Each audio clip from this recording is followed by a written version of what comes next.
Good morning, class. I thought I'd give a brief lecture about the next three assignments.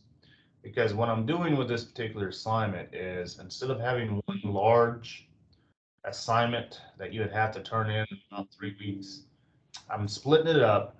And the reason why I'm splitting it up into three sets is because if you're having some issues with the first set, you would still be able to have at least two opportunities with set two and set three to sort of rectify your grade if you don't do so well on the first set. Now, the annotated bib assignment, you go really from sort of like the easiest assignment in the semester, that being your research paper proposal, to one of the ones that is, I wouldn't say the most difficult.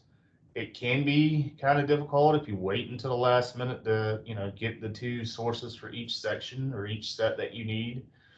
But it's very technical and challenging in the fact that there's a certain way that you have to set up each one of your annotated bibs. So I don't know if you had a chance to actually look at the annotated bib handout assignment sheet. That's basically what I have pulled up here. It's been in your weekly folder for a week or two at least. I put that up there to give folks a chance if they wanted to go ahead and work ahead from the proposal to go ahead and do that.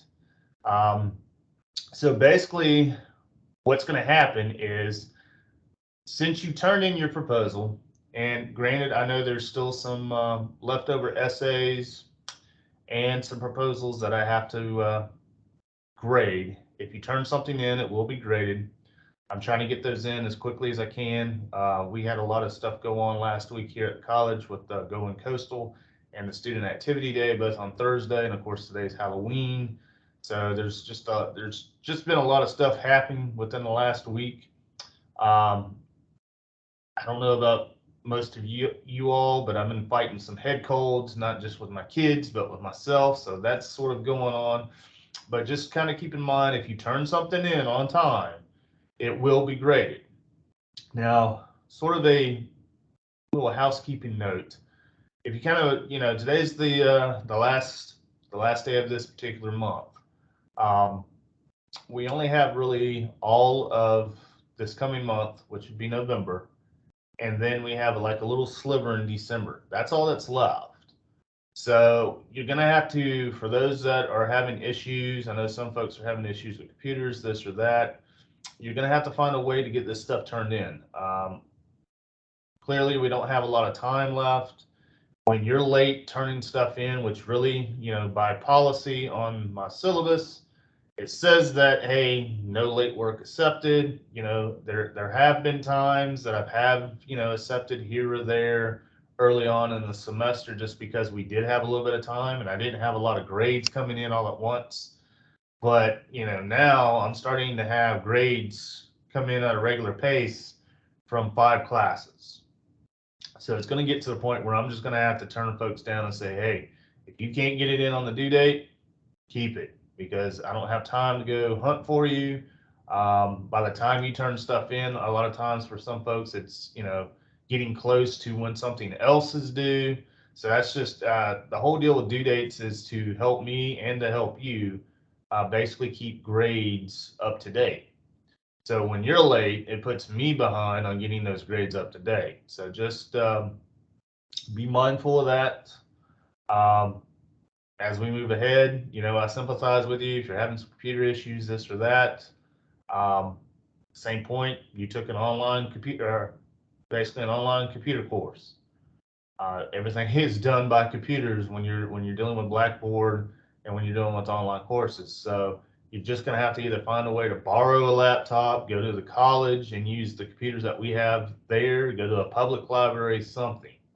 But if you start getting too far behind, you're going to start seeing your grade because I'm going to have to put zeros in those slots. So again, if you get pretty much, I can tell you now, it doesn't matter what your grade is, you get 3 zeros, you're going to be failing the class. You might get 1 0 now and fail the class depending on what your grade is, but I can guarantee you 3 or more zeros will make you fail this class. Doesn't matter what it's on. It will drop you at least 20 points. So if you look at it, that's like 2 letter grades. So hypothetically, let's say you have 100 in the class. If you got 3 zeros tomorrow, that would put you down to a 40 the next day. So just be mindful of that. Okay, so the annotated bib. What is an annotated bibliography? This is only going to make sense, and it should make sense now for a lot of folks, because by turning in your proposal, which you just had to turn in the other day, you've already chosen a research paper topic. You already picked a topic off that list. So really what you're doing here is, after picking a research paper topic and submitting your proposal, which you've already done that, and you will be getting graded on the proposal here soon enough. Some of you already have a grade on the proposal, so you might want to go back and check that to see what you made and what maybe you need to think about as you head into the annotated bib part. You should now examine, read, gather, take notes on 6 scholarly sources that will help you write your research paper, support your thesis, your claims, your major points throughout your paper. You're going to need 2 scholarly journal articles, 2 scholarly books, 2 scholarly websites. You need to be able to answer the following questions, and I'm going to show you those questions here momentarily. I'm going to show you a template that I made that has been helpful in the past, and you might want to kind of copy that in some way. So you're going to be answering these questions for each one of your 6 sources to create your annotated paragraphs. And you probably want to use some Microsoft Word 9 works cited generator. I put easybib.com here. I can show you how to work that, but there's a lot of ones out there that you can kind of use that are free to create your proper MLA citation above your annotated paragraph. So really, an annotated bibliography, there's 2 parts to it. There's the citation that comes before each one of your paragraphs, and then which is basically one of your sources. And then after your citation is your annotated paragraph. And I will show you what I mean by that here momentarily. Again, I'm going to give you a template that's going to be helpful. You can kind of recopy it in some ways, get your own version of it, whatever works best for you. But it's been my experience in the past when I did these as a student, and also showing this particular template to my students. They seem to like it. It seems to make everything sort of smooth, and it gets the better grades for folks. Let's just put it that way. So looking a little bit more about annotated bib. The annotated bibliography is the full MLA reference of a source followed by notes and commentary about the source. The word annotate means critical or explanatory notes, and the word bibliography means a list of sources. So again, you need 6 sources, right? Annotations are meant to be critical in addition to being descriptive. Annotated bibliographies are useful because they present a list of resources that others can use for research, and each resource has information that describes what is in it and that evaluates it, describes what makes it unique, useful, or helpful to you, because ultimately you're going to be using those 6 best sources. That's the whole purpose of the next 3 weeks. It's for you to go through and choose the 6 best sources. You're going to have to read them. You're going to have to take notes on them. You're going to want to highlight certain passages and stuff that you can use to either quote, paraphrase, or summarize. And we're going to talk a little bit more about quote, paraphrase, and summarize as we get later into the month, because the key word for research paper is research. Excuse me. So you're going to have to use those sources. You can't just have them on the annotated bib and then slap them on the works cited page and say that you use them. If you don't quote, paraphrase, or summarize throughout, your 6 to 8 page research paper, then you're not using research. I don't care if you just read it, read your sources, but if you don't use them to help you support your points, support that thesis statement, then you're not really following instructions, because you're not writing a research paper. And you're going to be losing a lot of points if you don't use your sources. The other thing is, because this is what students like to do, they will, write out this annotated bib, have all 6 sources, and they just sort of rearrange what they did on the annotated bib and submit that in as a research. That's not a research paper. If you looked over the last week or so, I gave you some examples of some Model A quality research papers. That's what a research paper looks like. You need to go back and look at some of those in your weekly folders. There's a shorter one, I think, in your e-text that's really good. It's kind of short. I think it's only 3 or 4 pages. But it gives you sort of a general idea of what you need to do as the research paper. Research paper isn't just a remix version of your proposal or a remix version of your annotated bib. Those two components help you get to the point where you're actually sitting down and drafting and then finalizing your research paper, because you're using those 6 scholarly sources to help back up your points. The format for an annotated bib is similar to that of a research paper or any of the other essays that we've been using, right? You're going to set it up like you would an MLA 9 essay. Some of you are still having some issues about how to format essays, and we're already, nearly, well, we will be 3 months into the semester. And that might be part of the reason why your essay grades are not really improving, because you're forgetting the header, you're forgetting the title, you're forgetting the last name and page numbers, you're forgetting not to, you need to double space everything, you're forgetting to indent paragraphs. I mean, some of y'all are losing nearly 10 to 12 to maybe 15 points just on the format alone. So, I mean, you can have the greatest information in the world, but if you're losing 15 points because you can't follow the simple MLA essay format that that's been out there since the first 2 weeks of our semester, then I don't know what to tell you. I mean, you're losing 15 points at least every time because you don't have the proper stuff up there. You want to use 1-inch margins all around, double space your entries, and alphabetize each entry. I'll talk about that here in a minute. Your entries need to be in ABC order by author's last name. Hanging indents are required for citations if needed. Indentions for annotations are also formatted using the hanging indent. So I basically show you how you need to do that. So if you look, these are the 4 questions. Each one of your 6 sources, after you read it, after you take your own notes and highlight the stuff that you plan on hopefully using throughout your research paper, you need to answer these 4 questions.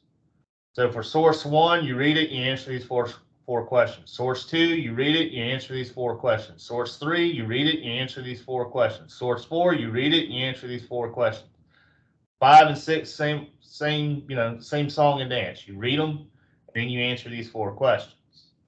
If you looked at the actual example I gave you, because usually I've done this in a couple ways. I've done it, where we have sections due, which is basically what y'all are having. Y'all are having sets. Y'all are having 3 sets due. Basically, each Sunday from here on out.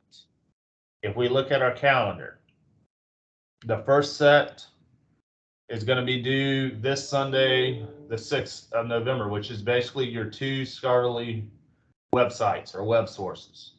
November 13th, which is the following Sunday, your 2 scholarly journal articles. That's the ones you probably need to go to your library, whether it's your college library, whether if you're a dual enrollment student, whether it's your high school library, or whether it's your public library. You need to get a library to find these particular journal articles. You can use the databases. If you looked at sort of that library orientation video that's been up for the last couple of weeks, you can use like Galileo, you can use various databases that we have, the college has through its library services. The other set, which would be your final set, set 3, is due on November 20th, which also is a Sunday. It deals with 2 scholarly books. So again, you're probably going to have to go to the library to get those scholarly books. Now you can use ebooks. If you go through Galileo and use some of the databases there, you may find some ebooks. Same thing with e-journals. But those, basically the 2 journal articles and the 2 ebooks must come from some sort of a library, whether it's a database or whether it's an actual library. You must have 4 sources from a library. The internet sources, the reason why we start with those, because they're relatively easy to find. Most folks know how to use Google to search. Now be careful. When I say internet sources, again, I want stuff that's scholarly in nature. Wikipedia is not a scholarly source. So if you use Wikipedia, you're going to have to find another source to replace that because it's not reliable. It's not necessarily credible. You can use Wikipedia to get a general idea about your topic. If it's written really well, if you scroll down, you can see the sources or the works cited page. You might be able to, use that to piggyback off to find scholarly sources. But the actual Wikipedia article, you do not want to use that as a source. Usually websites that are .edu, .org, or .gov are pretty reputable. You kind of use those. Most websites are .com, so you want to be careful of those. Wikipedia is a .com, so again, you probably don't want to use that as a particular scholarly source.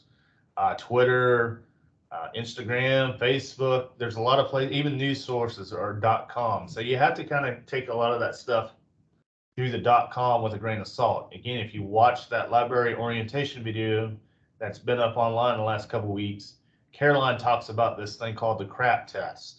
You want to take every source that you basically read and have, may potentially use. You want to take that through that particular CRAP test to see how reliable, how objective, how, accurate is that particular source, because you don't want to just use some Yahoo off of some, .news site somewhere, because you don't know what, you don't know if that source is really credible or not.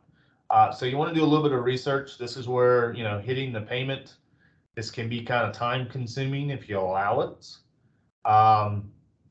Don't necessarily think that the first thing on Google or those first hits on Google are the best, because it may be the type of information that will really work for you in your paper may actually be on page 10 of Google. You're just going to have to be smart about how you go about doing this. This is where you can't really wait until the last minute. I mean, you could possibly wait till the last minute for this first set, but when you get to the set 2 and set 3, the ones due next week or the week after, where you actually have to go to the library, you're going to have to go and do that work, because most libraries may not be open on the weekends. I know most Coastal Pines libraries, they close at 12 o'clock on Friday and they won't reopen again until Monday. Well, if you wait and think that you can go to Coastal Pines Library at 2 o'clock on a Friday, then you kind of just screwed yourself, because they're not reopening until 7:30 on Monday, and by then, the Sunday due date will be passed. So you want to start to do a little bit of these. I would say do a little bit of these each day. That way, if a snag comes up, you will be hopefully ahead. So even though that you get done with the first two scholarly websites this week, go ahead and start working on getting those two scholarly journal articles, those scholarly books, so you can have enough time to actually read through the stuff and digest what you're reading. Now, you want to use common sense when it comes to the books. You want to find chapters that deal with your actual topic, because you and I both know, if you find a book that's 400 pages and you got two of them, are you going to be able to read 800 pages in 7 days? Especially with everything else going on in your life, other classes, work, kids, the crazy season of Thanksgiving and Christmas coming up, you're not going to have the time. You're just not going to have that time. And if you try to speed read it, you're going to miss a lot of that stuff. So these 4 questions that I'm going to show you, that template that I have, these 4 questions are basically, they're set up to show me and to show you, did you really read your source? Because you're not going to be able to go through and BS a lot. Generally, I will kind of know if you read your source or not by the way you answer your questions, by how you set up this annotated bib. If it's sloppy, if it looks rushed, if it looks like you just skinned your source, it's going to show up on this particular assignment. And that's why I split it up. So if you sort of get caught and do that the first set, hopefully you learn from your mistakes, so you're not doing that same stuff to get you the bad grade for set 2 or set 3. I'm hoping everybody does really well on these.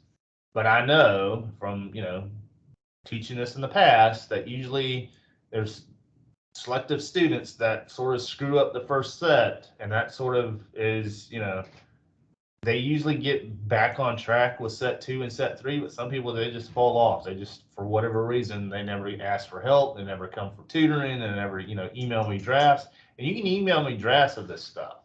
Now, just keep in mind as it gets closer to the deadline, I mean, it might be hard for me to read a lot of drafts if everybody's waiting until Sunday afternoon to send this stuff. So I would start sending drafts of annotated bibs for each set earlier if possible.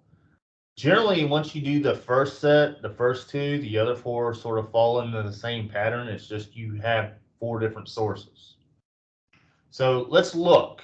If you look at the actual example that I gave you, this is from a student last summer. And this is where I was talking about, I've done these broken up into 3 sets like we're doing, but I've also had it where you do all 6 and turn in all 6 as one big assignment. Now, generally, if you're getting help all along, if you're coming to this is more acceptable really with in-person classes because we kind of have a chance to work on these a little bit more in person in class too.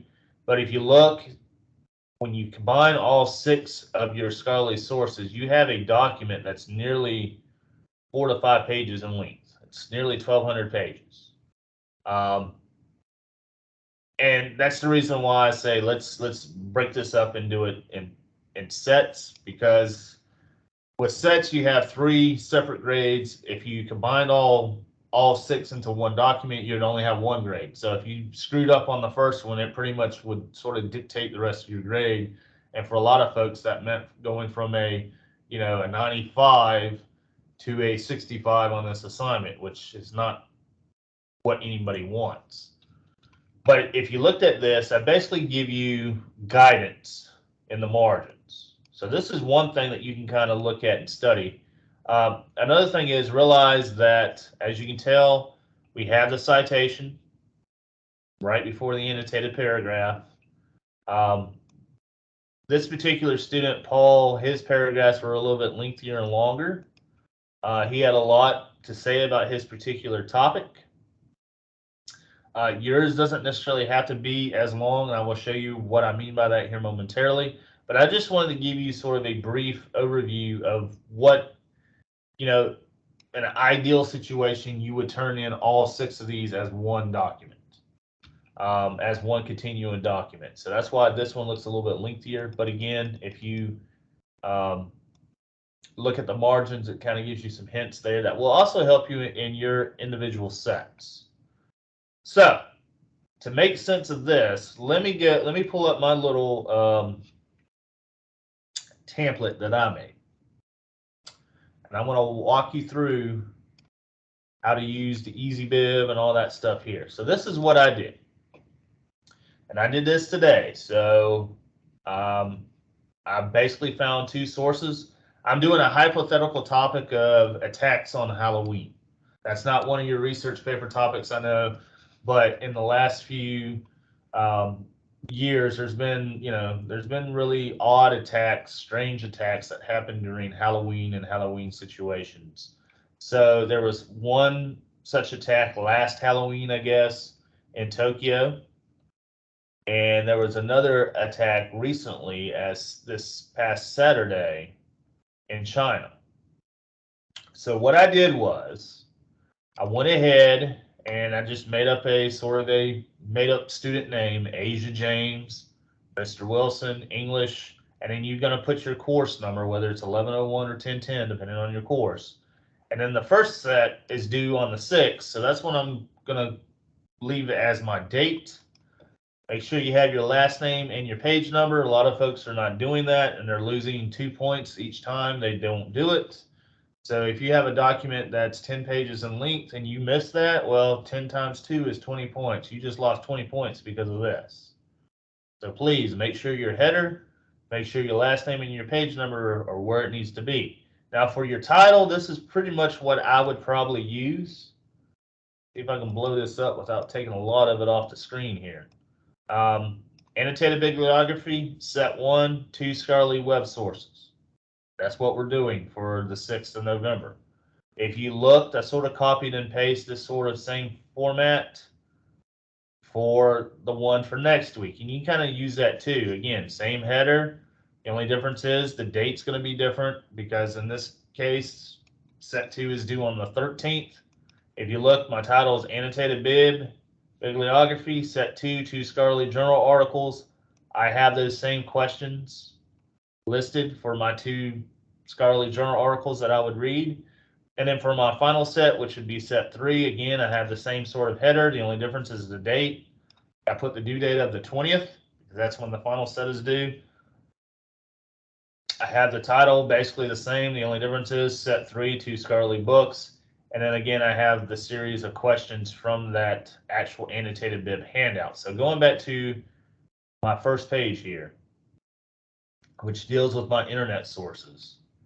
So what I did was, and I'm going to minimize this. This is the first article. And as you can tell, what I did was I copied and pasted those 4 questions that came off that annotated bib page. So if you go back to this particular handout, the one that's on Blackboard, I basically just copied and pasted these into a new Microsoft Word document. I did it 6 times because you have 6 different sources that you're going to be asking these questions of after you finish reading. And your answers are going to help build your annotated paragraphs. So going back, I copy and paste. As you can tell, question 1, 2, 3, and 4 are the same right here. Question 1, 2, 3, and 4. But basically, it's the same questions. You just got different sources. So what I did was, and I'm going to move this over for a minute. My first article was this. This was my first article. I got it off of CNN. Again, it's a .com site. Yes, I know, but it is news related. Sometimes you got to be careful about certain news organizations, right? Fox News, CNN, whatever the case may be. But if you go and kind of do a little bit of research, you can kind of tell whether it's legit or not. So I read through this article, right? This was that particular attack that happened last Halloween in Japan, basically in Tokyo. So I read through that. I took notes on it. I printed it out. I highlighted the stuff that I wanted to possibly use in my actual research paper. And there you go. What I did was I copied my hyperlink and I put it back to where it says citation. I'll show you that here momentarily. And then after reading that particular article, I answered these 4 questions again based on my reading of that article. So if you notice, I put my answers in, I highlighted my answers, and I'm going to show you why here momentarily. My next article was this one from the New York Times. That happened, this past weekend. It was in China. There was a lot of folks got crushed. Nearly 150 people were killed during a Halloween situation or celebration there in China. So I read this whole particular news article from the New York Times. And again, if you go back to my set here, I copied and pasted and put where it says citation. I wrote all this stuff down. I basically created this document for myself to make it easier. I put the citation there to remind me, hey, it's a different document. And then I have these same 4 questions, again, based on my answers from that particular article. I have highlighted my answers there. So what is this all going to do? Well, okay, so going back, remember I said that you're going to need to have a proper MLA citation. So since I have my hyperlink, what I'm going to do is I'm going to copy this, and this is how I'm going to build or create my proper MLA citation. So I copy that.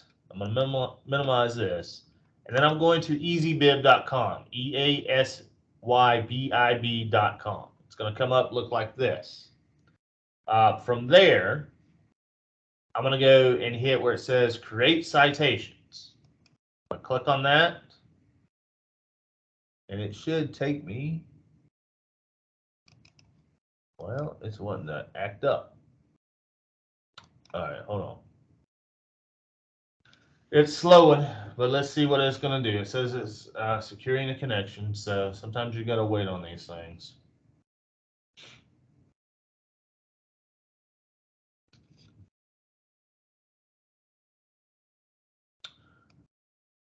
Let me try this. I'm going to back out and come back in. You gotta love technology. When it wants to work for you, it works. Doesn't necessarily work as well. All right, so create citations. Okay, there we go. And it sort of refresh the page. If you look, it gives you the three particular scholarly sources that we're interested in: website, book, journal. If you use something besides those three, you need to probably hit more, and it's going to drop down a list where you can find your particular source that you're are using, like a podcast or a YouTube video or something of that nature. Of course, this thing is just wanting to be slow. Um,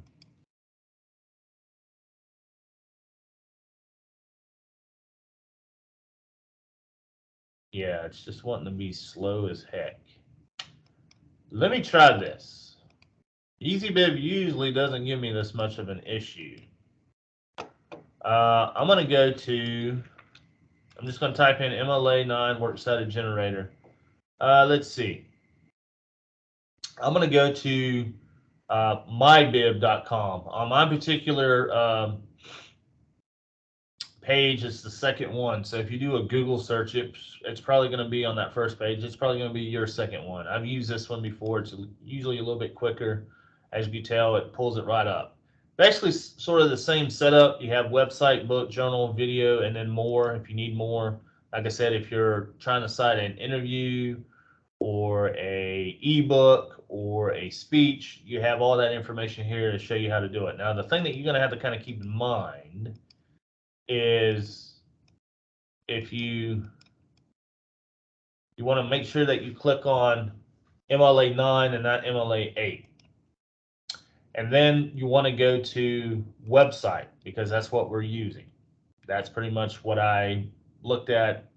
That's my two scholarly sources were coming from a website or a web source. So what I'm going to do is copy and paste that first source in, which is my source from CNN, and I'm going to go ahead and hit search. And what it's doing is it's searching the internet for that particular source. Here it is. That's the particular source. It's coming from CNN. I'm going to go ahead and click on this. If you look, it pretty much gave you that citation. Okay? Gave you everything that you needed to know or need. So if you look here, I'm going to go back. I'm going to click up here because it should have saved it and it didn't. So what I'm going to do is I'm going to go back. I'm going to make sure that I put this in here because this stuff here was kind of saved. So I'm going to go ahead and add citation. I'm going back through the same process. It's a website. It's already there. I'm copying and pasting the URL in. I'm hitting search. There we go. It pulls it up. Where you want to be careful is that when you're using these works cited generators, remember certain words in titles need to be capitalized. This particular generator, like most, only is as smart as the person behind the computer screen. So you need to know a little bit about which titles need to be capitalized or not. The good thing about here is it gives you sort of a suggestion. And basically it says, you need to capitalize this. So I'm going to go ahead and capitalize the words I need to capitalize or what they're suggesting. And they're usually pretty good about letting you know which ones you really need to capitalize. So I did that. I have the web page author, first, last name. Notice how the last name comes first. That's going to be important here momentarily because, again, going back to the instructions, you need to put your annotated paragraphs in alphabetical order by author's last name. I'll show you what I mean by that a little bit more in detail soon. It wants to, it needs a publisher, right? So the green check marks is everything that particular works cited generator has done for you. You don't have to go back and mess around with that. The stuff that's blank, though, you may need to go back and look. You may need to go back to the website Usually the stuff about the publisher is going to be up top around here. Sometimes it's on the side. A lot of times you just have to scroll down to the very bottom. And usually with CNN, they're usually their own publisher. So you might want to still scroll down just in case there's somebody different. And it's actually a Warner Brothers Discovery company. So really the publisher is right here. It's sort of all of this. So I'm just going to copy and paste that back into my publisher section. And now I'm pretty much done. Yeah, I'm pretty much done here. So I'm going to go ahead and hit save. I'm going to come back to that, but if you look here, I'm going to go ahead and hit save. And what it did was get through all this other pop-ups. It's sort of creating a works cited generator or a works cited page for you too. Now, again, the difference between the works cited page and the annotated bib page is that the works cited page comes at the very end on your research paper. So if you go ahead and build one here, it will go ahead and put everything in alphabetical order for you. Now you're just sort of copying and pasting over. But what I'm going to do for this particular deal is, if you notice too, it also shows how you would cite this parenthetically or in-text citation throughout your essay. So if you're going to quote something from this particular article in your actual research paper, you would see how to do that. Because notice web pages don't have page numbers, so you wouldn't need to include the page number here.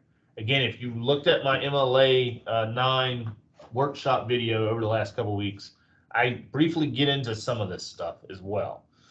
So what I want to do is I'm just going to copy this bibliography citation. I'm going to copy it to my Microsoft Word. And what I'm going to do is I want to go back to where I have my little template where it says citation. And what I'm going to do is I'm going to just highlight all this and I'm going to hit Control V. And if you look, there's my citation. That's what I need. I need that citation as it is. Notice you never want to indent the first line of a citation. You leave it left align. If you go beyond line 1, like line 2, line 3, like I do here, you always want to use hanging indent or Control T to create the hanging indent. If you're copying and pasting from that particular website, like I just did, notice it does it for me. So I don't have to worry about, do I need to do Control T? Do I need to go through the paragraph feature, look at special, and then look for the hanging that way? Be careful sometimes when you're copying and pasting. Sometimes it's going to put everything to the left, and you're going to have to, decide at that point. You got to realize that always you never indent the first line, but anything after that you're using Control T or you're doing the hanging indent, which is basically Control T. So from there, how do you get your paragraphs?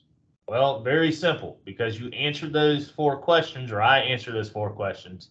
And if you noticed, I highlighted my answer. There was a reason for that.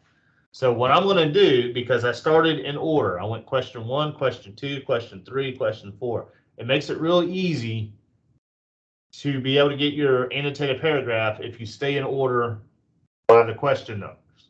So what I'm going to do is basically, I'm going to erase everything that's not highlighted at this point. I'm just going to leave my answers. I'm even going to get rid of the ANS part of my answer. And then I'm going to start backspacing stuff up. And this is going to make sense, hopefully, here in a minute, because I'm just keeping my answers in order. So when I start backing things into each other here momentarily to create my paragraphs, everything's going to be in order. So if you look, I have 4 answers. Notice my paragraphs or my sentences are anywhere from 1 to 2 sentences per question. That should be suffice. So you're looking at anywhere from a 4 to 8 sentence paragraph once you combine all these things. So what I'm going to do is, this is my answer to question 1. I'm taking question 2 and I'm backspacing that into question 1. Notice how I started creating a paragraph. I take my answer for question 3. I back it into question 2. Okay, notice my paragraph. I take my last question for question 4, or my answer for question 4, and I back that in. Notice now I have a paragraph. And what I'm going to do is I'm going to tab, because you need to tab your paragraphs. I'm going to highlight this and make sure everything is Times New Roman 12. Again, I'm going up here and changing that, because everything needs to be typed in Times New Roman 12. Some of you are typing in other things. And then I'm going to go to my paragraphs, and I'm going to go to my spacing, and I'm going to double space. Everything needs to be double spaced. From there, I'm going to back this down a little bit. I'm going to get rid of my highlighted part, because you don't want to turn that in when you turn in your final draft. Let's see. It wants to stay highlighted, so let's do no color. And there you go. I'm going to back this out a little bit so you can kind of see. That's my first citation. So I basically took my answers from question 1, question 2, question 3, question 4 from that annotated bib handout. I did the proofreading. I did the spell check. You might still want to do that a little bit. Look here, it's wanting me to change words. You don't necessarily have to do some of that. It's just wanting you to be a little bit more concise, but you can if you want. And I just combine those two. I just back my answers into each other to make my paragraph. I have the citation above. It's what it needs to be. It's, I'll go beyond the first line. Everything is hanging indented at that point. I don't indent the first line. I keep it left aligned. I have my paragraph based on those 4 questions that I've answered. It's double spaced. Everything is written in Times New Roman 12, and I indent that first paragraph. That's my first particular annotation. Now I'm going to do the same with my second source. I'm basically going to copy that URL. I'm going to go back to my particular MyBib citation. It's another website, so I'm going to put that in there. Copy and paste just like I did the first one. I'm going to hit search. There's that New York Times article. I'm going to go ahead and click on that. It's flagging a couple things, but if you go back to my initial article, we do have an author. I'm going to have to make sure to put her name in. So what I'm going to do, for argument's sake, is I'm going to copy and paste her name. I'm going back and I'm going to say, yes, it does have an author. So what I'm going to do is copy and paste. I'm going to leave her first name. I'm going to put her last name, because in a minute you're going to see how it's going to put everything in alphabetical order for me. I'm going to get rid of that. I'm going to hit next. And it basically does this. Everything is capitalized in the title of the article, which is good. It gives the date that it was published. It gives the date that I reviewed it. It gives the source of news. Everything seems to be pretty much in order. So I'm going to go ahead and save this. And if you noticed, it took me here. If you look, I don't know if you can actually see this. I'm going to back it up or blow it up. But if you look, notice the alphabetical order now. Before, the O was first because that was the first source I put in here. But notice now, N comes before O. So that's alphabetical order by author's last name, and it's going to matter on your sets. And I'm going to show you why here in a minute. So I'm going to go ahead and I'm going to copy this entry, just like I did the last one. I'm going to go back to my set 1. Again, I'm going to erase all this, and I'm just going to hit Control V. Notice my citation again is left aligned. The first line is. I do go over to lines 2 and 3, so I have to do the hanging indent.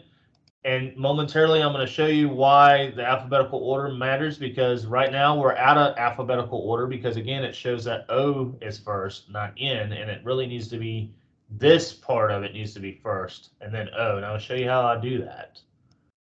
I'll go back. I got the same 4 questions. After I read this particular article, I answered it. And I'm going to get rid of my questions and leave my highlighted part here.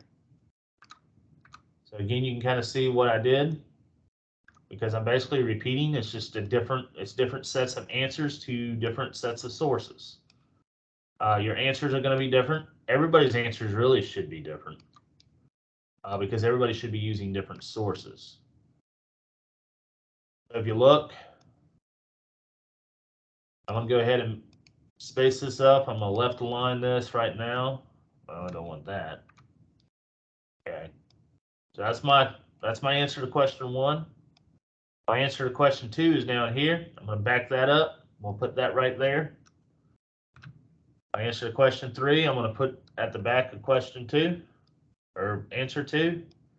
And then my final answer, I'm going to back it up to question, or my answer to question 3, and I'm going to do that. Notice everything is double spaced. I'm going to go ahead and hit tab to do the indent, and then I'm going to get rid of the highlighted part.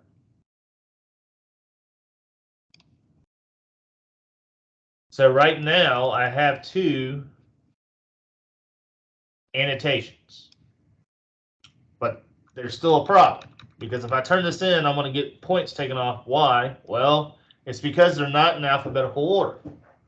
Again, alphabetical order by author's last name. If we go back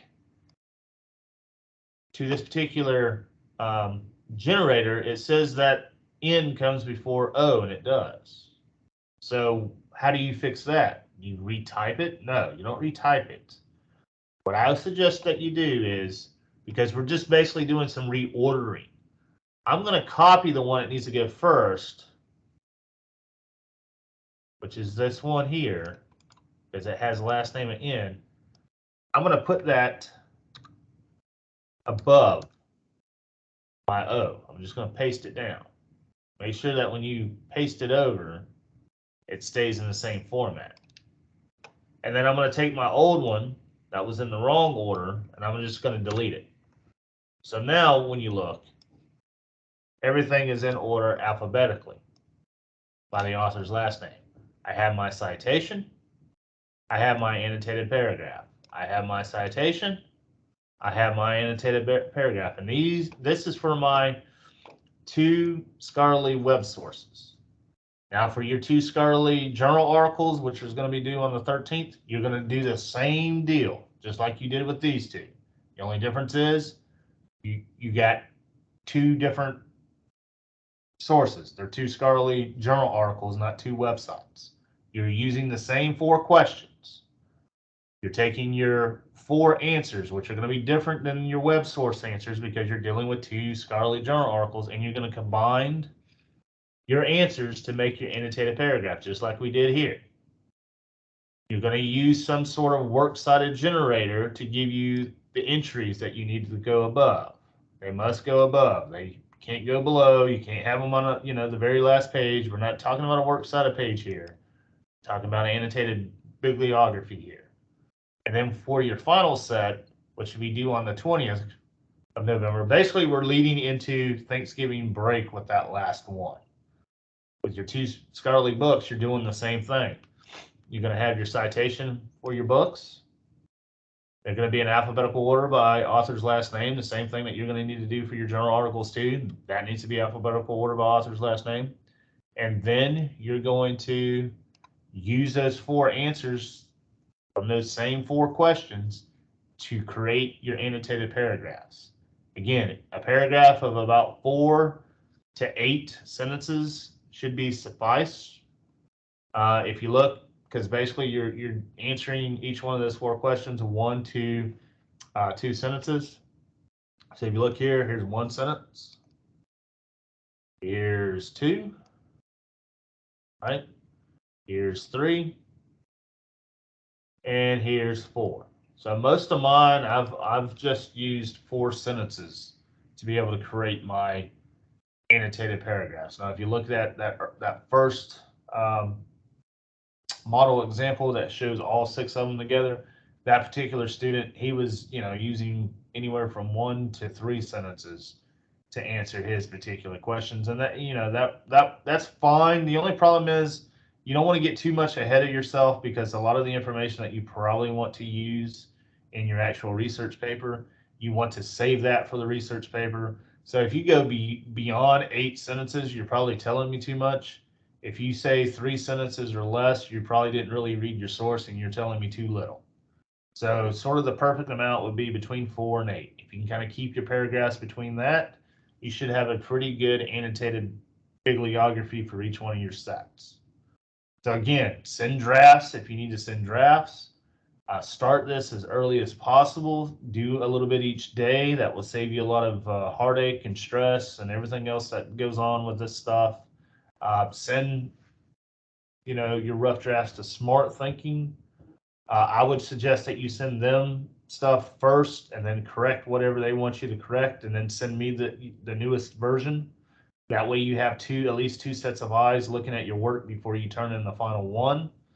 Reduce a lot of points being taken off after Sunday. Make sure that you let them know what you're trying to do, though. Make sure that you tell them, hey, this is an annotated bib, it's not an essay. Otherwise, they're going to start looking at it, more or less through the lens, hey, you're writing an essay here and this doesn't look like an essay. So make sure you let them know what you're trying to do or trying to accomplish before sending stuff to them. Otherwise, that's pretty much what an annotated bib is. No more or no less. If you follow those steps, if you send the drafts, if you get the help, I give you some additional information through this video, but it doesn't necessarily go through the whole deal like I did as it relates to those particular questions, because those are the questions I sort of made up to make this thing easier. You have your essay topics for the research paper, which is essay 5. By now, because you turned in the proposal, some of y'all did, some of y'all didn't, and that's kind of hurting your grade now because you got a 0 on the proposal. It's going to be kind of hard to possibly do the annotated bib because, well, one, I don't even know what you're writing about in your research paper. So you're going to have to kind of let me know what you're basically going to be doing in that particular research paper at this point, because the whole deal of turning in the proposal is sort of giving you that green light to move on to the second step. And this is the second step, which is the annotated bib, especially step 1, step 2, step 3. Collectively, it's step 2 of the research paper. And some of y'all made 0s because y'all didn't turn it in. So in some ways, you're basically two assignments behind at this point. And if you did get a 0, realize that you're probably not going to have much time or chance to actually turn in a proposal to get a grade, but I still need to know what you're planning on doing. Because otherwise, if you don't give me some sort of a direction, if you don't know any direction, your annotated bib sets are going to be all screwed up too. So you're basically going to be racking up 3 0s plus the proposal that you didn't turn in. So you're going to have 4 0s if you don't do this right before Thanksgiving. And at 4 0s, you're pretty much at a 0 as your grade at that point. So if you don't want to have to repeat this class in the spring, in the summer, next fall, even if you're transferring, you're going to need this particular class to be able to take other classes at some point. You're going to have to take this class and pass it before you can graduate, let's say. Doesn't matter whether you stay here or whether you transfer to another public or private college in Georgia, out of state, out of country, you're still going to have to take this particular, because it's a core requirement. So if you don't pass, you're not graduating. Let's just put it that way. You're going to have to, it's like the college algebra class. Most of y'all need college algebra. You don't pass that one, you're not graduating either. So this last few weeks, really, because we don't really have much to do during Thanksgiving, I would suggest that you probably get prepared for the Proctor U final exam, which is going to be Essay 6. We're going to talk a little bit more about that as it gets closer to Thanksgiving, so you're going to be ready for that. But really, besides these annotated bibs, the only thing that's left, is the research paper and then the final. So this month, I mean, you basically have about 3 weeks this month, and you got maybe 2.5 weeks in December, if that, and that's it. That's all we got. So a good chunk of your grade is going to be determined on these last few weeks and these last few assignments. So if you rack up a lot of poor grades or a lot of 0s at this point, it doesn't matter if you did the extra credit or not. Which if you did the extra credit, I went ahead and applied it to where it needed to go, or where I thought it would be to your best interest. So if you already did the extra credit, great, kudos to you. Like I said, those were the only 2 chances that basically we were going to have. just because we're into the research aspect of the course, we don't have, you know, that much time or luxury to do anything else. So hopefully, if you did the 2 extra credit opportunities over the last 2 weeks, then you should see that your grade probably jumped or should have improved a lot more than what it was, you know, let's say 2 weeks ago. The final checkpoint, because we just had a midterm checkpoint, the final checkpoint would be, I believe it's December, it's whenever we had to submit our final official grades to the college. And I believe it's either December 14th or December 15th. So those are the ones that are going to count. Those are the ones that are going to stay on your transcript. So if you are not doing so well, I would say at this point, if you're failing this class, I would, you know, highly recommend that you withdraw as soon as possible, because chances are whatever you are doing the last, you know, 10, 11 weeks, for whatever reason, it hasn't worked because your grade hasn't improved. Your grade, if anything, has decreased each week. And it's probably going to continue to decrease because some of y'all are just not turning stuff in. You're not getting help. You're not going to tutoring sessions. You're not asking me to have, you know, Teams or Blackboard collaborate tutoring sessions. You're not emailing. You're not calling. There's something going on in your world that you're just not focused on this class. Now, whether it's you got too many other classes going on, you're working too much, kids sick, whatever the case may be, I would recommend that if you're failing with a 59 or lower, I would probably go ahead and just, you know, fill out the withdrawal paperwork and go ahead and withdraw and re-sign up to take this class in the spring. Now, granted, we do offer this as an in-person and online yearly. If online is not your cup of tea, you need to find a place that you can come to an in-person class so you can pass this. Um, if you're in the D range, I would, you know, be very careful about how you turn some of this stuff in and make sure it's on par, because a D and a F is really 10 points away from each other, depending on where your D and F, you know, where you are in your D level. So your D could be an F within a week or two. So you might want to do some soul searching there if you don't think you can pull your D back up to passing, because you basically have to have a 70 or higher to pass this class. Anything below, really anything 69 or below is not considered passing. 59 to 0 is really failing, but you know, 60 to 69 is a D. And most programs of study at the college want you to have at least a 70 or higher in this class to actually be able to sort of move on in that particular coursework. All right, so that's going to be enough for me. Really, the next couple weeks, because we're doing the same thing with set 2, set 3, I probably won't be doing a whole lot of new videos as it relates to annotated bib stuff. What I may do is start doing some stuff about citations, in-text citations. If you look, I provided a how to integrate quotations in MLA Part 1 and Part 2. I put that up there over the last few weeks. There's some videos on there. I may start highlighting those videos a little bit more.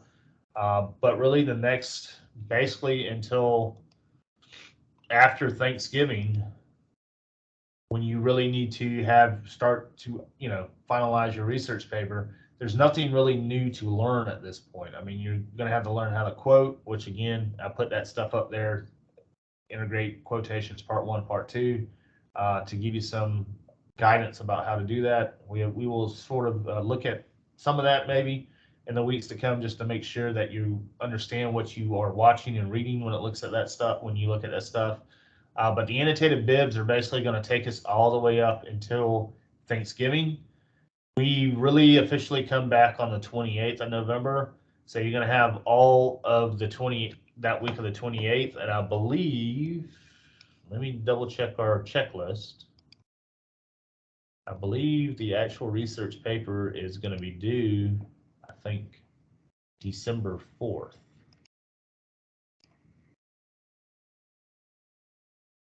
So when we look at our checklist, again, this has been up there since the beginning of the semester too.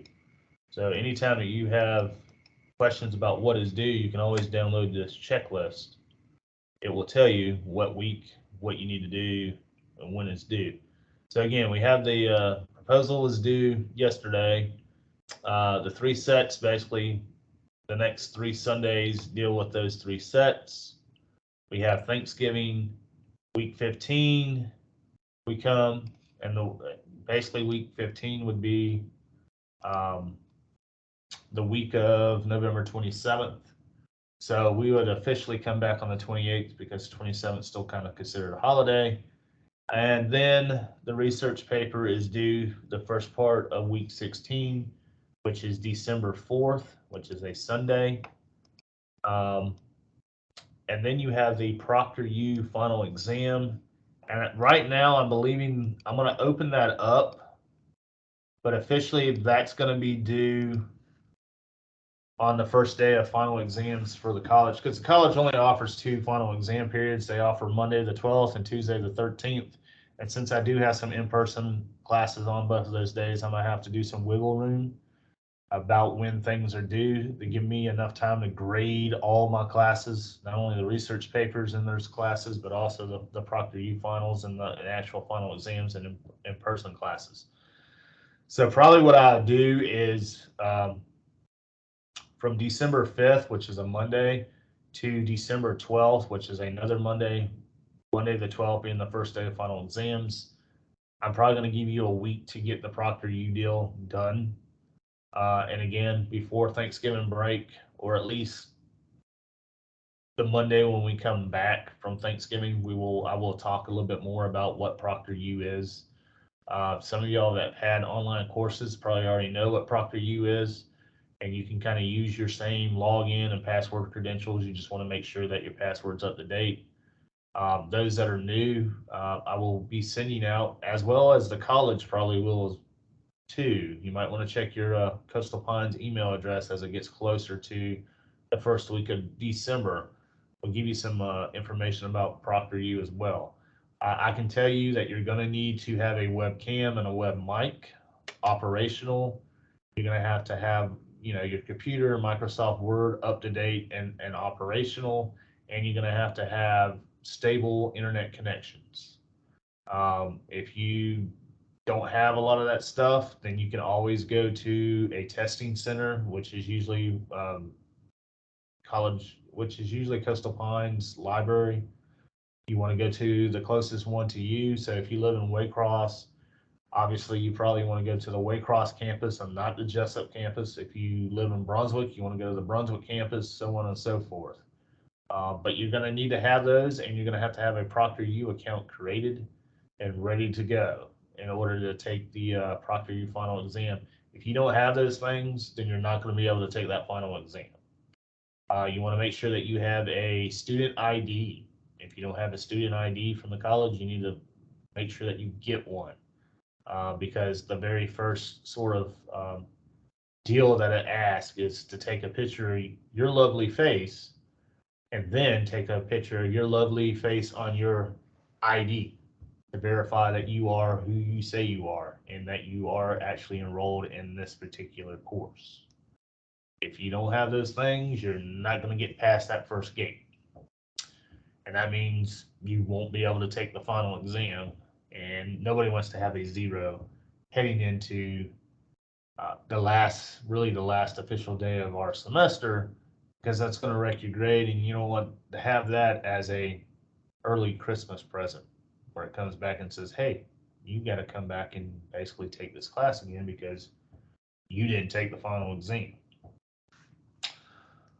All right, so again, enough for me. We will talk a little bit more about ProctorU as it gets closer. I hope everybody has a great Halloween. If you got kids, I know I want to be out probably trick-or-treating with my 2 daughters at some point later today, but I wanted to make sure that you had this information. So moving ahead, if you want to work ahead, you don't necessarily have to wait until something is due. Just go ahead and start working ahead. The more you can get knocked out, the better. Again, what I usually tell people as it relates to Thanksgiving break, because we don't really have anything due that following Sunday, which is the 27th. What I suggest people to do, if you don't want to have a lot to do for me, as it relates, either during Thanksgiving break or after. Get a bunch of all of this research paper stuff done before Thanksgiving. Because otherwise, when we come back on the 28th, you have basically 6 days to get the research paper done. And then you have another 6 or 7 days to get prepared for the final exam. And then we're done. Our last day is December 12th. That's when the final exam is. Needs to be turned in by. And that's it. That's all we got once we come back from Thanksgiving break. We basically got that last week, that last week in that first half of December. We have one full week of December after that, and then really 1 day or so after that, and that's it. So if you don't want to be working a whole lot because you're going out of town, or you have family coming in, or whatever the case may be, if you got other things that you need to get done, then again, I would suggest that you try to get everything done as it relates to the research paper before Thanksgiving, which looks like it's going to be the 24th, November 24th. So if you don't want to do a whole lot of work, for me, I would get everything sort of wrapped up and sort of finalized by November 24th. That way, when you come back on the 28th, you can just start sending me and Smart Thinking drafts of your research paper. The draft shouldn't be that big of a deal. It's just going back and forth and correcting what you need to get corrected. But if you're waiting to write the paper after Thanksgiving, then your window of opportunity there to send me drafts and Smart Thinking could be really short, because at some point I'm gonna have to do the cutoff, right? And I think right now the cutoff, just because these are a little bit longer and lengthier, I would probably have to say December 1st would be the last day by 6 o'clock, 6 p.m., which would be in the business for me. December 1st, 6 p.m. is going to have to be the last day I can review rough drafts of research papers, just because there's going to be so many. By the time we get to December 3rd and December 4th, I know some of y'all are going to go ahead and turn some of this stuff in early. I'm going to go ahead and get a head jump, grading a little earlier so I can get grades in on time. Because they like to chew us out when we don't have grades in on time too. So I would say December 1st is the last day I can look at rough drafts of research papers. Now, the annotated bibs, you can send me drafts of set 1, set 2, set 3, because they should only be two. I would say, before Friday of the week that they're due. That should give me enough time to sort of look at these. Keep in mind, at this point, sort of my priority is to grade whatever essays are still out there and the proposals. So if you don't hear anything right away, it's not because I'm avoiding you. It's just I'm trying to get grades caught up from the last couple assignments. You can always use Smart Thinking while you wait on me. They may be a little bit quicker at this point than I will be. But again, if you send something in, I will try to get it back to you. I mean, just don't try to send stuff in, Sunday at 2:30 in the afternoon. Chances are I'm going to be, prepping and preparing for the following week coming up, or trying to wrap up other grades. So just keep that in mind. All right, so enough of me. I hope everybody has a great Halloween. If you do that type of stuff, you have kids, be safe out there. I hope everybody else has a wonderful week 11, and I will be talking to you soon. Again, reach out, email me if you need help. I can't read minds, so until you email me to ask for help, I'm gonna assume you know what what you're doing until I hear or read otherwise. All right, I hope everybody is well. Take care, and I will talk to you soon.